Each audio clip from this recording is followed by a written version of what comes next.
রোহিঙ্গা সংকট সমাধানে বাস্তবসম্মত রোডম্যাপ সহ ৭ দফা প্রস্তাবনা দিলেন প্রধান উপদেষ্টা ডক্টর মোহাম্মদ ইউনূস। রোহিঙ্গা বিষয়ক আন্তর্জাতিক সম্মেলনে এই সংকটের সমাধানের দায়িত্ব শুধু বাংলাদেশের একার নয়, আন্তর্জাতিক সম্প্রদায়কে আবারও স্মরণ করিয়ে দেন প্রধান উপদেষ্টা। মেহেদী হাসানের রিপোর্ট। ন্যাচারাল ব্যাকটেরিয়ালাইসিসের সুরক্ষায় ফ্রেশ ও অ্যাক্টিভ সব সময়। এখন ধুলাবালি জীবাণু ঘাম ক্লিন বোল্ড রিমার্ক। রোহিঙ্গারা বাংলাদেশে আসতে শুরু করে ৯০-এর দশকের গোড়া থেকেই। তবে ২০১৭ সালে মিয়ানমারে তাদের উপর হামলা নির্যাতন অতীতের সব রেকর্ডকে ছাড়িয়ে যায়। বাংলাদেশে আসে ৮ লাখের বেশি রোহিঙ্গা উদ্বাস্তু। এখনও থেমে নেই এই স্রোত।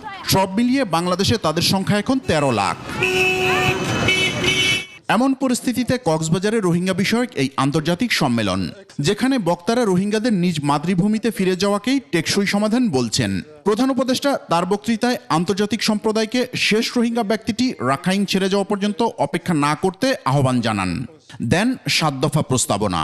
We urge all parties and partners to work hard for charting a practical roadmap for their speedy, safe and dignified, voluntary and sustainable return to their homes. Second point, undiminished contribution of donors and humanitarian partners is essential to ensure continuity of life-saving programs.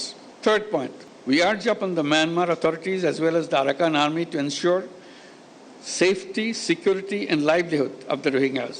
মানবিক সহায়তা নিয়ে পাশে দাঁড়ানোর জন্য আন্তর্জাতিক সম্প্রদায়কে ধন্যবাদ জানানোর পাশাপাশি সমস্যাটির সমাধানে সবাইকে এগিয়ে আসার আহ্বানও তার।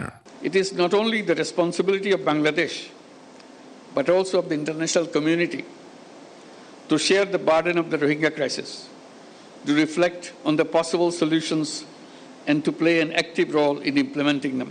প্রধান উপদেষ্টা জোর দিয়ে বলেন, রোহিঙ্গা সংকটের শুরু মায়ানমারে, শেষ সেখানেই হতে হবে। Let us all join our hands and pronounce our determination. Mehedi Hasan, ২১ television, Dhaka.